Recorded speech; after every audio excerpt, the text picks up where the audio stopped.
నా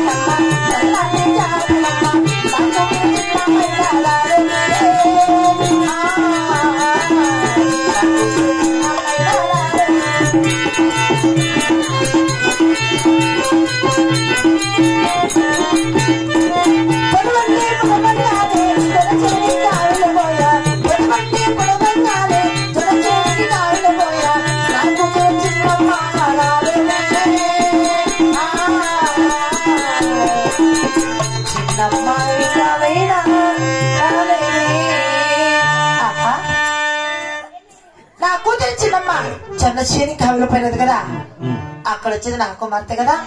రావమ్మా.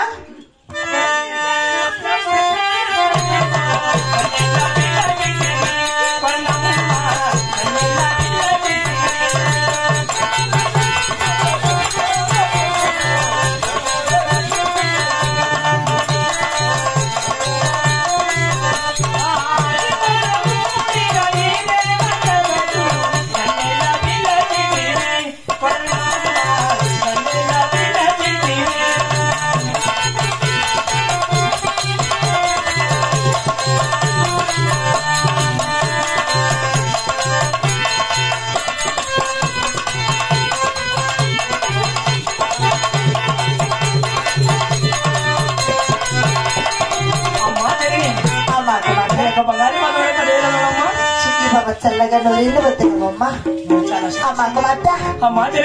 చిన్న చీనికాయలు పోయావు కదా, ఇంత ఆలస్యం ఏమిటమ్మా? ఇక్కడున్న చిలకల పని ఎక్కడిది తల్లి? అమ్మా జనని, మా కుమార్తె మీ దగ్గర సెలవు తీసుకుని అవునమ్మా మా అన్నగారి దశలు చూసి కావలి వెళ్ళాను. వెళ్ళావమ్మా.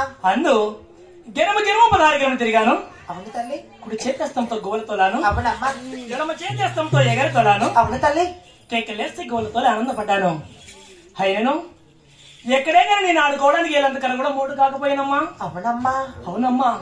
ఆ తర్వాత అందు ఆ 4 భాగములు పారచూడగా ఉత్తరం, దక్షిణం, తూర్పు ఈ 3 భాగములు పారచూడగా ఆయనను ఎక్కడెక్కడ ఒక్కడ కూడా మూడు కాకపోయినమ్మా.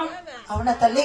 ఆ మూడు బట్టి 7 జనకలు ఏం చేస్తావు? తర్వాత ఆ 12 భాగం పారచూడగా 7 కర్రలు మాత్రమే ముట్టి పుట్టున్నాయమ్మా. 7 కర్రలు ఏం చేస్తావు? ఆ 7 కర్రలు ఎలా ముట్టి పెట్టాయంటే మా అన్నగారైన మల్లేటి స్వామి చెలిక అవతారంలో వచ్చి ఆ 7 కర్రలు మాత్రమే మోటి పెట్టున్నాడమ్మా. అవునమ్మా. ఆ 7 కర్రలు తీసుకుని నా చిన్న చిన్న చేతులతో వీరులు తీర్చి బెండను కాంచి బెండుకు బెండు జోడించి అతికించి ఈ చిలకల కొల్లారి బండిని తయారు చేశానమ్మా. ఈ చిలకల అవసరం పనికి ఆవేశ పనులు ఎవరిచ్చారు తల్లి?